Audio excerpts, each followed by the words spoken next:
Hello friends, पिछले lecture में मैंने ये 5 डिफरेंट क्वेश्चंस दिए थे। ये सारे रैशनल फंक्शंस हैं जिनका इंटीग्रेशन करना था। तो ये पहला क्वेश्चन है। इस क्वेश्चन में भी आप देख रहे हैं कि जो इंटीग्रेंड है बहुत ही खतरनाक सा भयानक सा फंक्शन है। तो इस खतरनाक फंक्शन को हम लोग कैसे टैकल करेंगे? Using partial fraction. तो पार्शियल फ्रैक्शन यूज करने के लिए सबसे पहले आपको इस डिनोमिनेटर को फैक्टराइज करना होगा। इसको जब हम लोग फैक्टराइज करेंगे तो ऐसे लिख सकते हैं x square minus one into x square plus one, बिल्कुल सही है। और इस एक्स स्क्वायर माइनस वन को हम लोग और फैक्टराइज कर दें तो ये हो जाएगा x minus one into x plus one. और ये जो एक्स स्क्वायर प्लस वन है ये तो ऐसे ही रह जाएगा, इसको हम लोग और फैक्टराइज नहीं कर सकते हैं, इसके रियल रूट्स नहीं है। यानी कि x to the power 4 minus one के 3 फैक्टर्स ऐसे मिलेंगे। ये फैक्टर नॉन रिपीटिंग है, ये भी नॉन रिपीटिंग है, लीनियर है, और ये वाला फैक्टर भी नॉन रिपीटिंग है लेकिन क्वाड्रेटिक है। तो इस इंटीग्रेंड को अगर हम लोग लिखें तो हम लोग ऐसे लिख सकते हैं is equal to A by X minus one plus B by x plus one plus करना होगा C X plus D divided by x square plus one. यहाँ पर सी एक्स प्लस डी क्यों आया? क्योंकि हम लोग जानते हैं कि अगर डिनोमिनेटर में सेकेंड डिग्री का फैक्टर हो तो न्यूमरेटर में 1 डिग्री का एक्सप्रेशन होना चाहिए, इसलिए हमने यहाँ पर सी एक्स प्लस डी लिखा है। ए और बी को फाइंड करना तो रिलेटिवली बहुत आसान है। ए फाइंड करने के लिए आप क्या करिए, इस पूरे एक्सप्रेशन में x इजिकल टू 1 रख दीजिए, लेकिन जो x माइनस वन वाला फैक्टर है ना उसको हटा दीजिएगा, क्योंकि अगर उसको नहीं हटाइएगा तो डिनोमिनेटर में 0 आ जाएगा, प्रॉब्लम होगा। वो तो एक रीज़न है। दूसरा मेन रीज़न ये है कि ये मेथड कहाँ से आता है। आप LHS और RHS दोनों को x माइनस वन से मल्टीप्लाई करते हैं। LHS को जब x माइनस वन से मल्टीप्लाई करिएगा तो नीचे में जो x माइनस वन का फैक्टर है और ऊपर वाला x माइनस वन दोनों कैंसिल आउट हो जाएगा। तो a फाइंड करने के लिए हम लोग ऊपर में x इक्वल टू 1 लिखेंगे तो हो जाएगा 7 प्लस 6 माइनस 3 प्लस 2। और यहाँ पे क्या क्या फैक्टर होगा, x plus one into x square plus one है। डिनोमिनेटर में x इक्वल टू 1 लिखेंगे तो यहाँ पे हो जाएगा 2, यहाँ भी हो जाएगा 2, तो ये हो जाएगा 7 प्लस 6 13, 13 माइनस 3 10, 10 प्लस 2 12, 12 बाई 4, यानी कि a is equal to 12 by 4 3 हो गया। उसी तरह हम लोग b फाइंड करते हैं। b फाइंड करने के लिए हमें क्या करना पड़ेगा, इस इंटीग्रेंड में इस फ्रैक्शन में x equal to minus one डालना पड़ेगा। x equal to minus one डालिएगा तो आ जाएगा minus 7 plus 6 plus 3 minus plus 2 आ जाएगा ऊपर में, और नीचे में यहाँ पे एक टर्म है x माइनस वन, तो x equal to minus one डालेंगे तो माइनस वन और माइनस वन माइनस 2 हो गया, और एक्स स्क्वायर प्लस वन जो है वो 2 हो जाएगा। तो इसको सॉल्व करिएगा तो आपको b की वैल्यू मिल जाएगी b equal to minus one. तो a और b तो मालूम हो गया, a हो जाएगा 3, b कर दीजिए माइनस वन। अब मेन लफड़ा होगा c और d कैसे फाइंड किया जाए। इसको फाइंड करने के लिए आप क्या करिएगा, LHS में जो एक्सप्रेशन है और RHS में जो एक्सप्रेशन है उन दोनों के न्यूमरेटर को इक्वेट करिए, और जो लाइक टर्म्स हैं x का जो सेम पावर वाला टर्म है उसके कोएफिशिएंट को इक्वेट कर दीजिए। LHS में क्या है, केवल मैं न्यूमरेटर ही ले रहा हूँ क्योंकि डिनोमिनेटर तो दोनों का सेम होगा। 7x cube plus 6x square minus 3x plus 2, this is equal to इधर करिएगा तो आ जाएगा 3 into x plus one into x square plus one, फिर आ जाएगा माइनस वन तो रहेगा ही, फिर आ जाएगा x minus one into x square plus one, plus आ जाएगा C X plus D into x square minus one. अब ये जो इतना लंबा चौड़ा एक्सप्रेशन है इसमें से आप c और d की वैल्यू फाइंड कर सकते हैं। कैसे? ये जो चीज़ है ये इक्वेशन नहीं है, आइडेंटिटी है। इसका मतलब ये हर x के लिए वैलिड होता है। इसका मतलब दोनों साइड में x के जो लाइक टर्म्स हैं उनके कोएफिशिएंट को मैं इक्वेट कर सकता हूँ। इधर x क्यूब का कोएफिशिएंट क्या है 7, तो 7 इज इक्वल टू हो जाएगा, इधर क्या है कोएफिशिएंट करिए तो 3, यहाँ है माइनस वन, प्लस यहाँ पर है c। इसका मतलब c की वैल्यू क्या आ जाएगी, 3 माइनस वन 2, 7 माइनस 2 5, c की वैल्यू 5 आ गई। कैसे मैंने किया, इधर x क्यूब का कोएफिशिएंट लिया, कितना है 7। LHS में x क्यूब का कोएफिशिएंट देखा, कितना है 7, और RHS में x क्यूब का कोएफिशिएंट देखा, कितना है 3 माइनस वन प्लस c, दोनों को इक्वेट किया, c की वैल्यू 5 आ गई। तो चलो भाई c इक्वल टू 5 भी यहाँ पे लिख दीजिए। उसके बाद क्या करेंगे, आप कोई भी दो लाइक टर्म्स के कोएफिशिएंट को इक्वेट कर सकते हैं। मैं कांस्टेंट वाले टर्म को लेता हूँ, तो इधर क्या हो जाएगा 2 इज इक्वल टू इधर है 3 माइनस, और ये माइनस वन है और ये माइनस है तो प्लस 1 हो गया, और यहाँ है माइनस डी, तो ये हो गया 2 = 3 + 1 - d। आप हमेशा जब ये मेथड करिए ना तो जो एक्सट्रीम वाले पावर्स है ना उसको लिया करिए। उससे फ़ायदा ये होता है कि हो सकता है कि आपको साइमल्टेनियस इक्वेशन के झंझट से बच जाएं। तो मैंने क्या किया, एक बार तो x³ के कोएफिशिएंट को लिया LHS में और RHS में, उससे मुझे c मिल गया, c की वैल्यू 5 आ गई। अभी मैंने किया कि कांस्टेंट टर्म को देखा LHS में और RHS में, तो 2 = 3 + 1 - d आ गया। इससे आ गया d = 2, तो d की वैल्यू यहाँ पर 2 डाल दीजिए। तो ये जो लंबा सा इंटीग्रेंड था उसको हमने पार्शियल फ्रैक्शन मेथड से ऐसे ब्रेक कर दिया। अब जब ब्रेक कर दिया है तो इसको इंटीग्रेट करना तो रिलेटिवली आसान है। पूरे को इंटीग्रेट करना है, पहला 2 टर्म तो बहुत आसानी से आप कर सकते हैं। ये क्या हो जाएगा, ये मिल जाएगा आपको 3ln x - 1, इससे आ जाएगा -ln x + 1, ये दोनों तो इंटीग्रेट हो गया। अब रही बात इसकी 5x + 2 / x² + 1, इसको कैसे इंटीग्रेट करेंगे। अभी मैंने सिखाया था ना कि ऊपर में अगर लीनियर टर्म हो और नीचे में क्वाड्रेटिक टर्म हो और इसको इंटीग्रेट करना हो तो क्या करते हैं, इस लीनियर टर्म को हम लोग जो नीचे वाला क्वाड्रेटिक टर्म है उसके डेरिवेटिव के टर्म्स में लिखते हैं। अब वो सब m n वगैरह लिखने की ज़रूरत नहीं है, आप सीधे ये करिए कि ये 5 है और इसको कर देते हैं 5/2 × 2x प्लस ये 2 अलग रहेगा। आप इसको ऐसे लिख सकते हैं, बिल्कुल सही बात है, आप लिख सकते हैं। अब इससे फ़ायदा क्या होगा, ये 5/2 तो कांस्टेंट है तो इंटीग्रेशन से बाहर निकल गया। 2x/x² + 1 करेंगे तो क्या होगा, इस x² + 1 को अगर मैं t मान लूँ तो 2x dx क्या हो जाएगा, dt हो जाएगा, यानी कि आपको मिल जाएगा dt/t यानी कि ln t। तो पहला जो टर्म यहाँ से निकला 5x/x² + 1, ये आपको इंटीग्रेट होकर के क्या मिल जाएगा, इससे आपको मिल जाएगा 5/2 ln x² + 1, ये मिल गया। अब दूसरा ये क्या है, 2/x² + 1, इसको इंटीग्रेट करिएगा तो क्या मिलेगा, x² + 1 का इंटीग्रल होता है tan 1x, तो इसको इंटीग्रेट करिएगा तो मिल जाएगा 2 tan 1x। तो इस क्वेश्चन को हमने सॉल्व कर दिया। दूसरा क्वेश्चन सॉल्व करते हैं। अब इसमें आप देख रहे होंगे कि डिनोमिनेटर में 1 + x⁴ है और इसके रियल रूट्स भी नहीं है, तो इसको हम लोग लीनियर फैक्टर्स में फैक्टराइज भी नहीं कर सकते हैं। इसको आप चाहें तो क्वाड्रेटिक फैक्टर्स में फैक्टराइज कर सकते हैं, लेकिन वो बहुत ही डरावना सा एक्सप्रेशन होगा। तो इस क्वेश्चन को क्या हमें पार्शियल फ्रैक्शन वाले मेथड से ही करना ज़रूरी है? बिल्कुल ज़रूरी नहीं है। इस क्वेश्चन को आप दूसरे मेथड से देखिए बहुत आसानी से कर सकते हैं। कैसे, ऊपर में आपको x दे रखा है, नीचे में x⁴ है, तो इस x और x⁴ में कोई रिलेशन है क्या? नहीं, लग तो नहीं रहा है कि कोई रिलेशन है।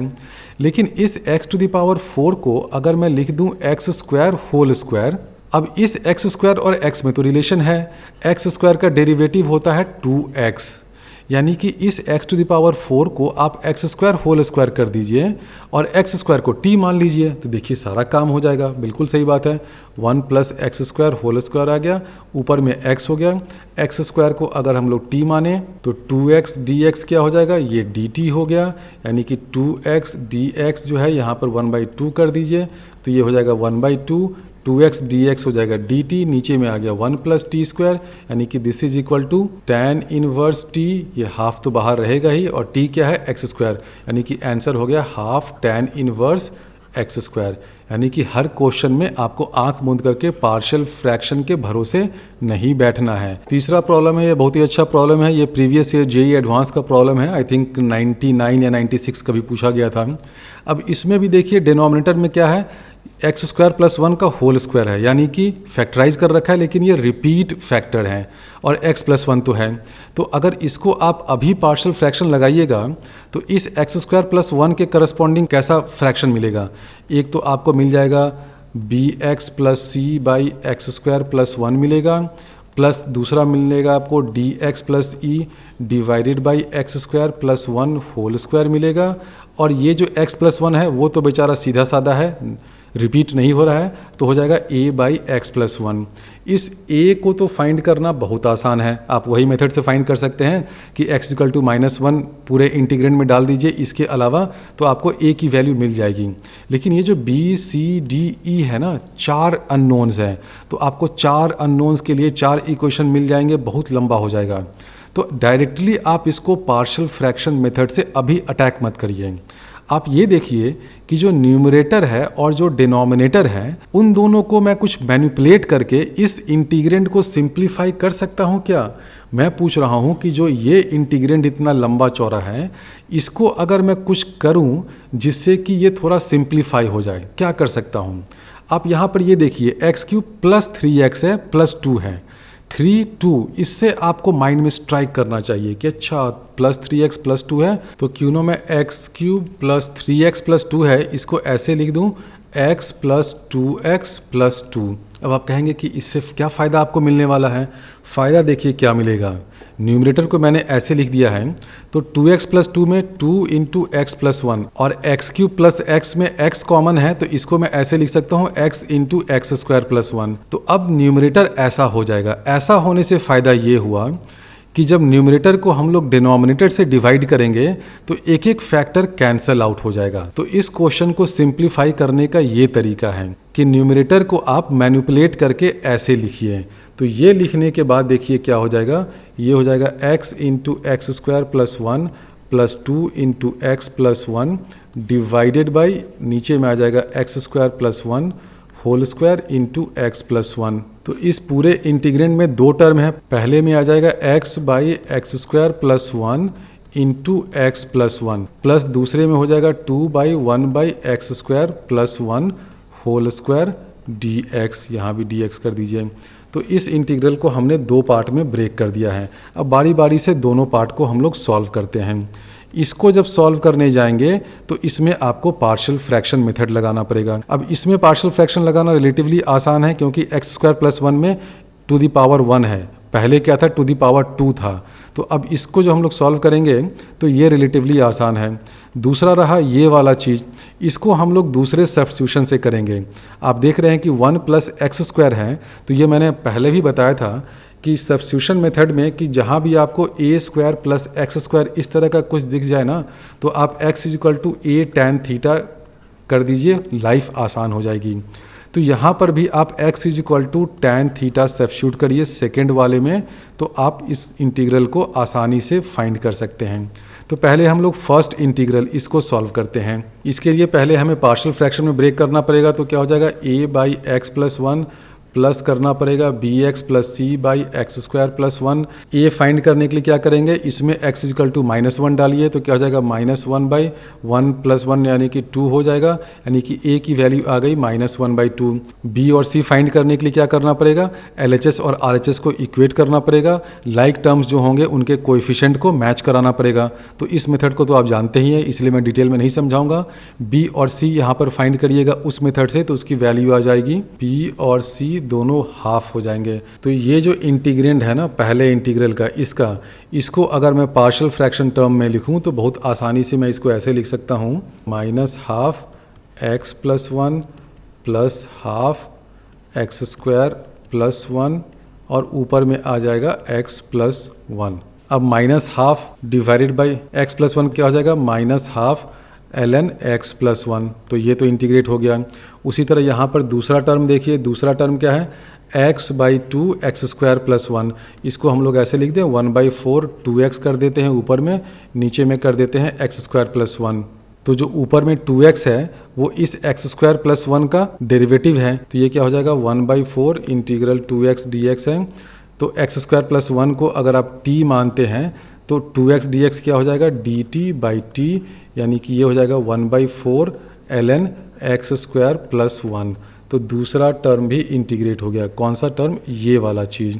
फिर लास्ट में क्या बचेगा 1/2 एक्स स्क्वायर प्लस 1। इसको इंटीग्रेट करना तो बहुत आसान है, ये हो जाएगा हाफ tan इनवर्स x। तो पहला जो टर्म है मेन इंटीग्रल का ये हमने इंटीग्रेट कर दिया, 3 टर्म मिले। यहाँ से आया -हाफ ln x प्लस 1, यहाँ से आया 1/4 ln x स्क्वायर प्लस 1 और तीसरा टर्म आया हाफ tan इनवर्स x। अब हम लोग इसको इंटीग्रेट करते हैं, इस बला को। इसको इंटीग्रेट करने के लिए आप x equal to tan theta substitute करिए। तो dx क्या हो जाएगा, dx इक्वल टू हो जाएगा sec square theta d theta.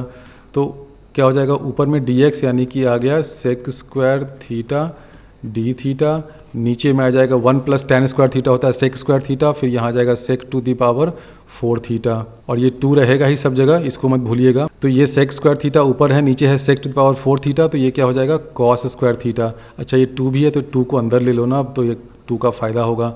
2 cos square theta क्या हो जाता है 1 plus cos 2 theta d theta, trigonometry से। इसका इंटीग्रल क्या हो जाएगा theta plus sine 2 theta divided by 2, और थीटा क्या है tan इनवर्स x।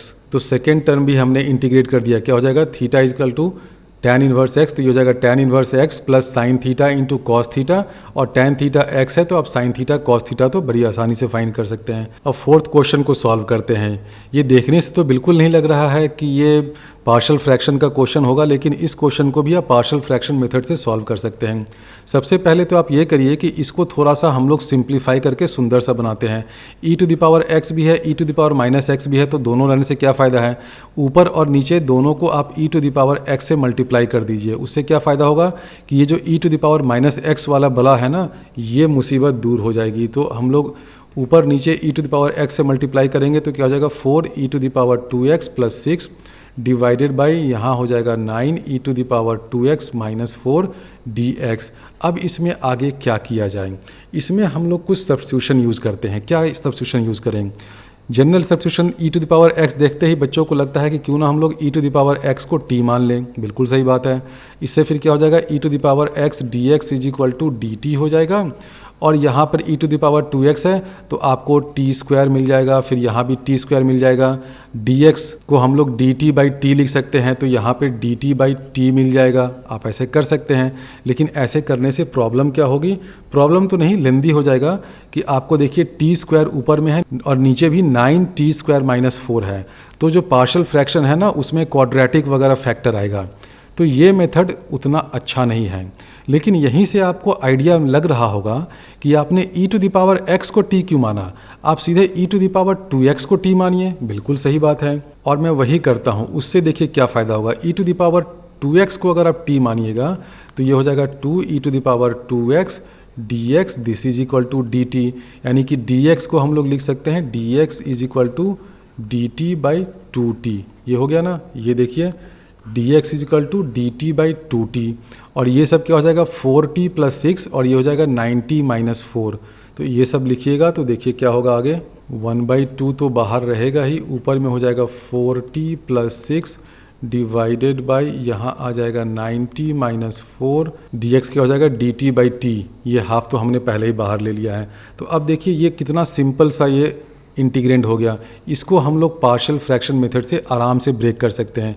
दो फैक्टर हैं, नॉन रिपीटिंग फैक्टर्स हैं और दोनों लीनियर फैक्टर्स हैं, तो आसानी से आप इस इंटीग्रेंड को using method of partial fraction decompose कर सकते हैं, ब्रेक कर सकते हैं। तो इसको जब हम लोग पार्शियल फ्रैक्शन मेथड से करने चाहेंगे तो ये एक तो आएगा a बाई टी प्लस यहाँ पे आ जाएगा b बाई 9t माइनस 4। अब a कैसे फाइंड किया जाए, a फाइंड करने के लिए आप इस इंटीग्रेंड में यहाँ पे बचे हुए चीज़ों में t इक्वल टू 0 रखिए, तो 0 रखिएगा तो क्या हो जाएगा 6 बाई माइनस 4 यानी कि माइनस 3/2। तो a की वैल्यू आ गई माइनस 3/2। b की कितनी वैल्यू होगी, उसके लिए आपको t इक्वल टू 4/9 रखना पड़ेगा। कहाँ पर, इस 4t प्लस 6/t में, इसमें आप रखिए 4t प्लस 6/t, इसमें आप रखिए t की वैल्यू 4/9, क्योंकि t इक्वल टू 4/9 पे ही 90 माइनस 4 ये जो लीनियर फैक्टर है ये 0 हो रहा है। तो इसमें जब आप t इक्वल टू 4/9 रखेंगे तो आपको b की वैल्यू मिल जाएगी। तो a की वैल्यू आती है माइनस 3/4 और b की वैल्यू आती है 35/4। तो एक बार जब हमने a और b फाइंड कर लिया, इसका मतलब इस पूरे इंटीग्रेंड को हमने पार्शियल फ्रैक्शन के मेथड से ब्रेक कर दिया।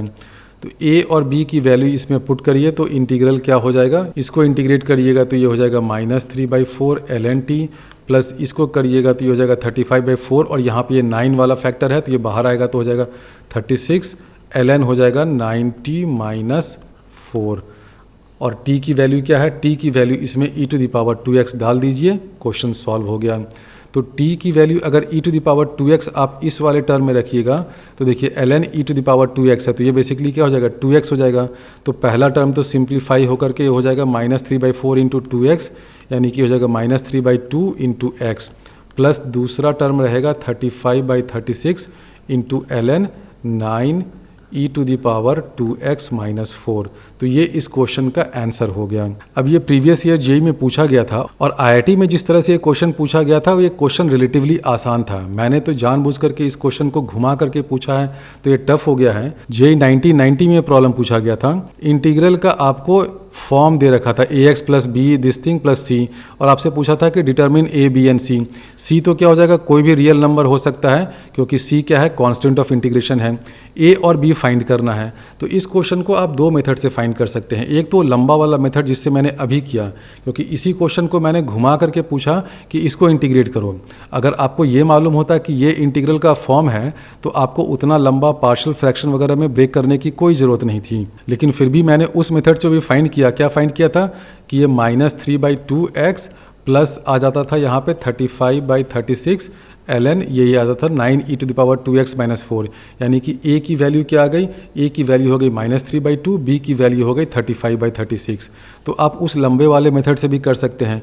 लेकिन टाइम बचाने के लिए अगर इस तरह का क्वेश्चन हो कि integral of this is equal to this, और जेईई मेंस लेवल में खास करके आजकल ऐसे क्वेश्चन पूछे जाते हैं, तो आपको पूरा इसको इंटीग्रेट करने की ज़रूरत नहीं है। आप क्या करिए, दोनों साइड डिफरेंशिएट कर दीजिए। जैसे ही आप LHS को डिफरेंशिएट करेंगे तो आपको क्या मिल जाएगा, 4 e to the power x plus 6 e to the power minus x, और इसको आप ऊपर नीचे e to the power x से मल्टीप्लाई कर दीजिएगा तो थोड़ा सा आसान हो जाएगा।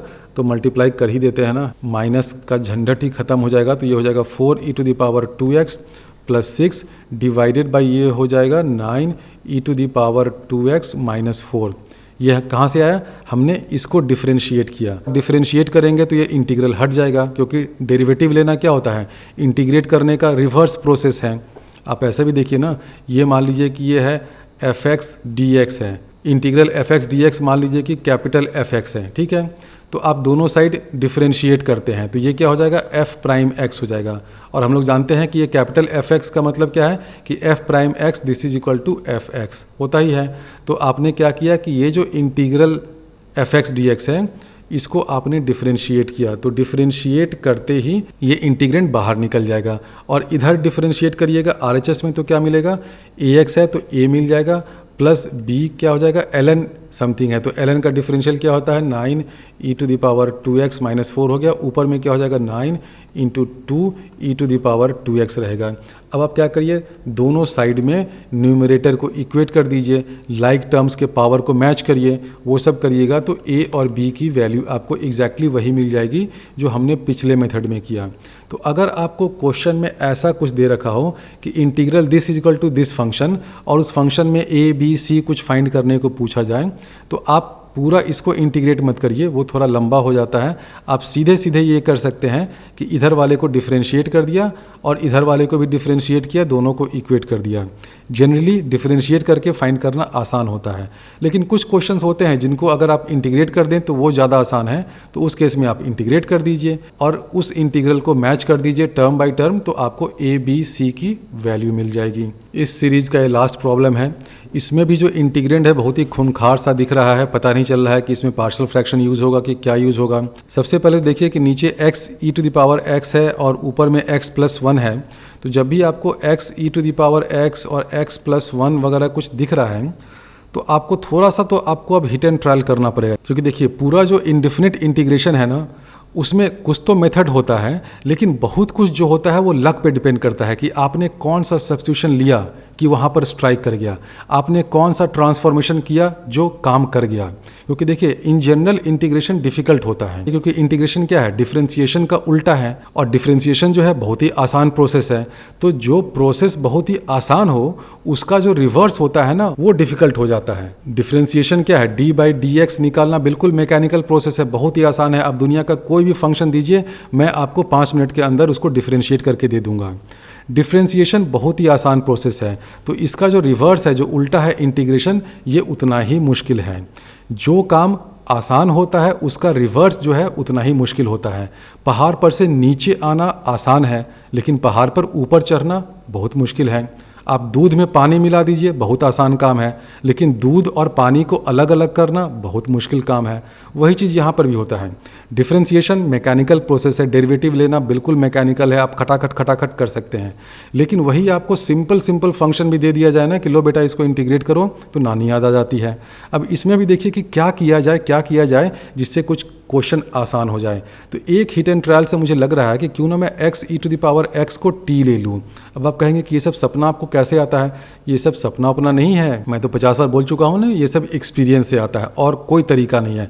आप जितने क्वेश्चन सॉल्व करिएगा इनडेफिनेट इंटीग्रेशन के, उतना ही आप कंफर्टेबल होंगे, उतना ही आपकी पैटर्न रिकग्निशन की एबिलिटी इंप्रूव होगी। पैटर्न रिकग्निशन का मतलब कि कुछ देखा, उसका डेरिवेटिव क्या होगा, उसका इंटीग्रल क्या होगा, वो सब आपको सोचने समझने की शक्ति बढ़ेगी। देखिए मैंने x = t क्यों लिया है? वो इसलिए लिया है कि इसको जब मैं डिफरेंशिएट करूंगा तो क्या हो जाएगा, x ये कांस्टेंट माना, फिर e⁻x हो गया, प्लस x को डिफरेंशिएट किया तो 1 हो गया, प्लस e⁻x हो गया, इंटू dx = dt हो गया। यानी कि डिफरेंशियल कोएफिशिएंट लेने में e⁻x x + 1 dx = dt हो गया।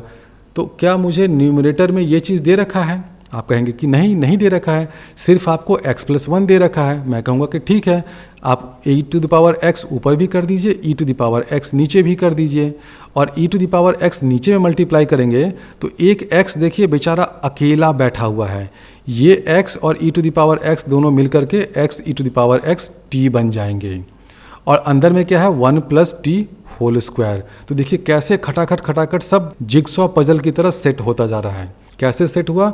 आपने लिया x e⁻x = t, डिफरेंशिएट किया तो ये आया।